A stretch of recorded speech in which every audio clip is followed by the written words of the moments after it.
என்ன கலர்மா? Purple. Purple colour watch இருக்கலாமா? காட்டுங்க.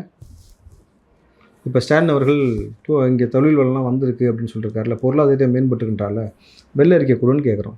ஏன் கொடுக்கல? உங்கள் கையில் இருக்குது, நீங்கள் காமிச்சிட்டிங்க. உங்கள் கையில் இல்லை, நீ காட்ட மாட்டுற. வெள்ளை அறிக்கை கொடுன்னு கேட்டோம், ஏன் கொடுக்கல? பலாயிரம் கோடி வர்த்தகமாக உள்ளே வந்திருக்குனாக்கா நம்ம மக்கள் மீது இருக்கக்கூடிய வரிச்சுமை கூடணுமா குறையணுமா? இதுதான் நான் அன்னையிலேருந்து கேட்குறேன். நம்ம மீது இருக்கக்கூடிய வரிச்சுமை குறையணும். ஆனால் இங்கே வரிச்சுமை கூடி கொண்டே போகுது.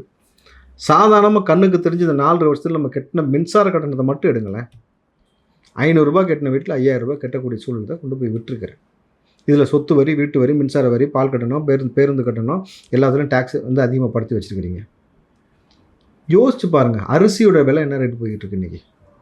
தங்கத்தின் விலை 2வது நம்ம பேசலாம். இன்றைக்கி சாமானிய வீட்டு பிள்ளைகளுக்கு தங்கம் என்பது எட்டா கனவாக மாறிடுச்சு. சவரம் 1.5 லட்சத்தை தாண்டி போய்கிட்டுருக்கு. புரியுதுங்களா? இந்தியா தலை சிறந்து வளர்ந்துருச்சுனாக்கா எந்த இடத்துல பொருளாதாரம் இருக்குது, எந்த இடத்துல மக்கள் பயன்படுறாங்க, அதில் வாங்குறாங்களா, வாங்க முடியுதான்னு ஒன்று இருக்குது. அரிசி என்ன ரேட்டு போய்கிட்டு இருக்கு இன்றைக்கி.